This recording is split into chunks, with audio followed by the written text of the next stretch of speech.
देवियों और सज्जनों, वेलकम। आज हम आपको ले चलेंगे एक ऐसी जगह जहां बर्फ की चादर ओढ़े हिमालय की वादियों में हर सांस में सुकून और हर लम्हे में प्यार बसा है।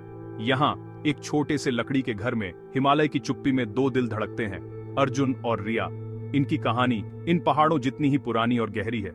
बाहर बर्फ गिर रही है, ठंडी हवाएं घर को थपथपा रही हैं और अंदर लकड़ी के घर में आग की गर्माहट है। अर्जुन रिया को चाय का कप थमाता है, जैसे हर रोज की तरह, पर आज का लम्हा कुछ खास है।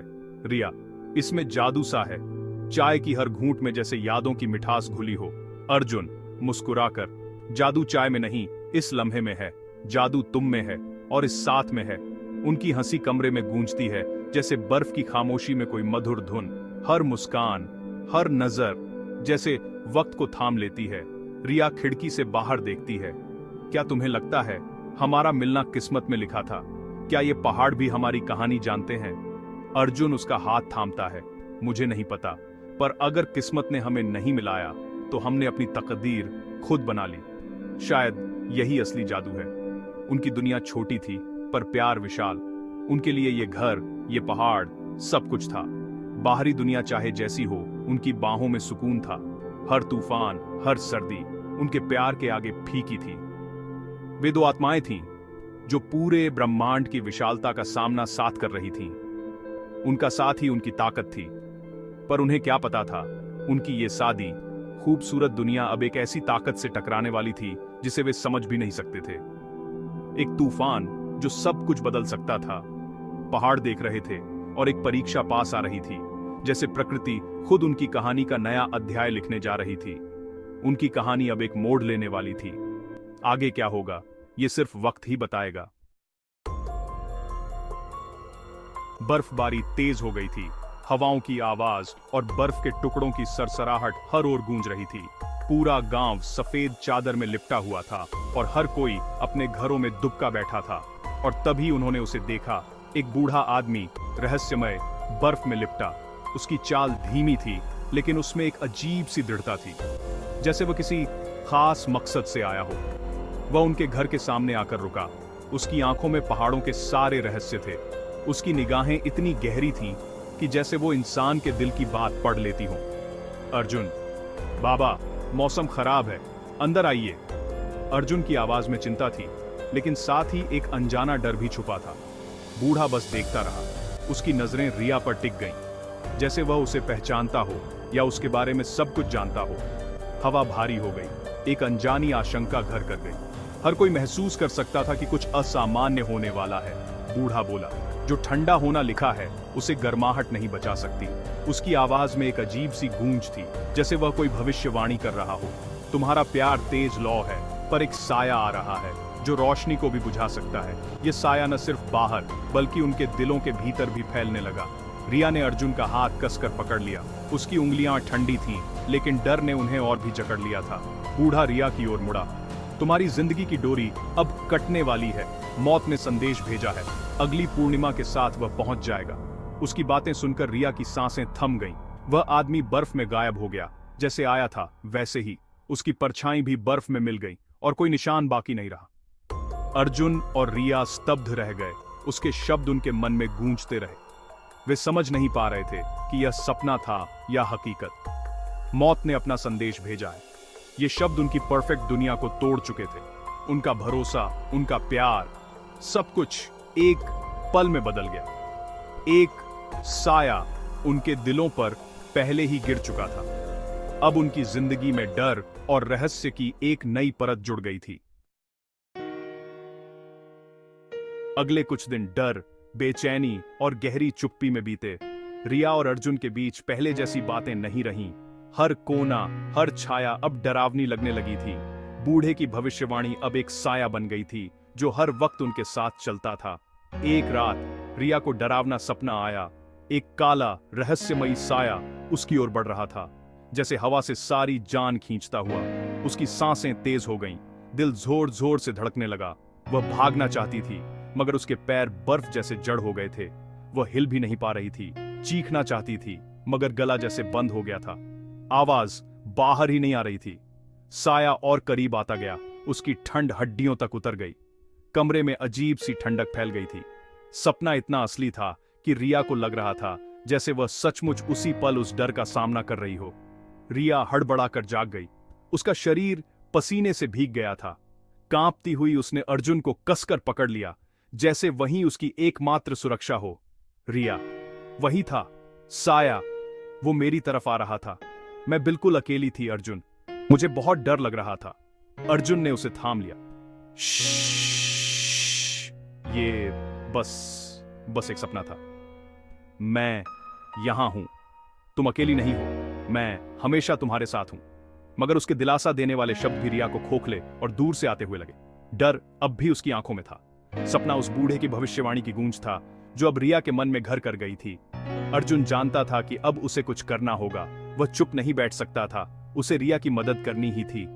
अगली सुबह उसने ठान लिया, वे घाटी के प्राचीन मंदिर के पुजारी के पास जाएंगे। शायद वहीं से कोई जवाब या समाधान मिल सके। अब उन्हें सिर्फ दिलासा नहीं, बल्कि सच्ची समझदारी और रहस्य का हल चाहिए था। उनका सफर अब एक नई दिशा लेने वाला था। वे प्राचीन मंदिर पहुंचे। पुजारी ने उनकी कहानी सुनी। पुजारी, वह बूढ़ा भाग्य का दूत था। साया असली है, किस्मत ने तुम्हारे लिए अंधेरा लिखा है। अर्जुन, कोई रास्ता तो होगा महाराज, प्यार इतना कमजोर नहीं हो सकता। पुजारी, एक रास्ता है, अग्निव्रत, यह आत्मा की परीक्षा है। पूर्णिमा की रात, मानसरोवर, झील के किनारे तुम्हें अपनी सबसे प्यारी चीज अग्नि को अर्पित करनी होगी। कोई भौतिक वस्तु नहीं, बल्कि वह जो तुम्हारे अस्तित्व को परिभाषित करता है। यह ब्रह्मांड से ऐलान है कि तुम्हारा बंधन मृत्यु के नियमों से भी परे है। यह कोई साधारण अनुष्ठान नहीं था, बल्कि गहरी आत्मिक चुनौती थी। पुजारी, यह रास्ता तुम्हारे उद्धार तक ले जा सकता है या सबसे बड़ी कीमत मांग सकता है। अग्नि तुम्हारे प्यार की शुद्धता को परखेगी। क्या तुम तैयार हो सब कुछ कुर्बान करने के लिए? अर्जुन और रिया ने एक दूसरे की ओर देखा। उनके फैसले ने उनकी किस्मत तय कर दी। अग्निव्रत की रात पास आ रही थी। पूर्णिमा की रात, चांदनी में नहाए अर्जुन और रिया मानसरोवर पहुंचे। झील शांत थी, आसमान में चांद चमक रहा था। उन्होंने किनारे पर अग्नि जलाई। हवा में पवित्रता और डर दोनों थे। अर्जुन, मेरी सबसे प्यारी चीज है तुम्हारे साथ भविष्य का सपना।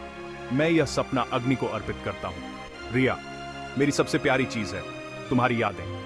मैं अपनी सारी यादें अग्नि को अर्पित करती हूं। जैसे ही उन्होंने बलिदान दिया, अग्नि की लपटें आसमान छूने लगी। उजाला इतना तेज था कि सब कुछ उसमें समा गया। दर्द नहीं था, बस शांति और एकता का एहसास।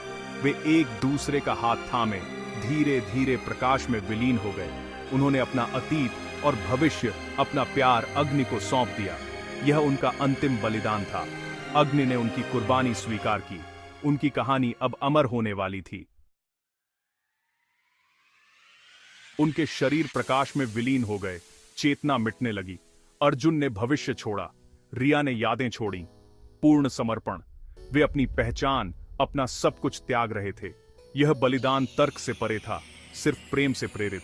उजाला पूरी घाटी में फैल गया। गांव वाले दूर से देख रहे थे। यह कोई साधारण प्रकाश नहीं था, बल्कि दिव्य संकेत था। अग्नि ने उन्हें नष्ट नहीं किया, बल्कि बदल दिया। उनकी आत्माएं मुक्त हो गईं। दो बिंदु, दो रोशनी, वे एक दूसरे में समा गए। दो ज्वालाएं एक हो गईं। उनका प्यार अब जीवन मृत्यु से परे था। तट पर अब कोई नहीं था, वे गायब हो चुके थे। उन्होंने अपनी पहचान खोकर अपने प्रेम को अमर बना दिया। उनकी कहानी अब एक नई शुरुआत थी। भौतिक दुनिया से परे अर्जुन और रिया अब शुद्ध प्रकाश में थे।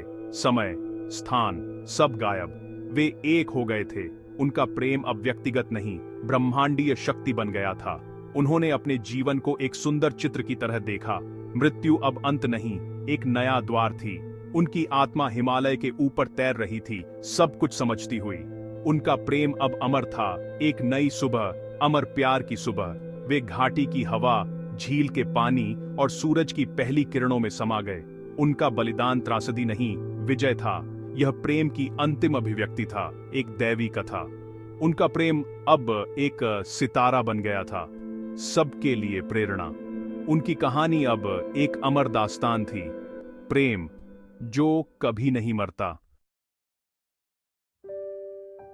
अगली सुबह गांव वाले झील के किनारे पहुंचे। तट खाली था, बस ठंडी राख थी। अर्जुन और रिया का कोई निशान नहीं था। सबने समझा वे किसी रहस्यमय अग्नि में खो गए। तभी पुजारी ने झील में एक कमल देखा जिसमें 2 चमकदार मोती थे। मोती सुबह की रोशनी में चमक रहे थे, जैसे कोई संदेश। पुजारी, शोक मत करो, वे अमर हो गए हैं। ये 2 मोती उनकी आत्माओं का प्रतीक हैं। शुद्ध अमर प्रेम। उनका बलिदान अंत नहीं, एक दिव्य परिवर्तन था। घाटी में अब एक नई कथा थी, एक प्रेम जो किस्मत और मृत्यु से भी बड़ा था। हवा में एक फुसफुसाहट गूंजी, सच्चा प्यार कभी नहीं मरता, वह सब कुछ में समा जाता है, हमेशा के लिए। 2 मोतियों की कथा अमर प्रेम की मिसाल बन गई।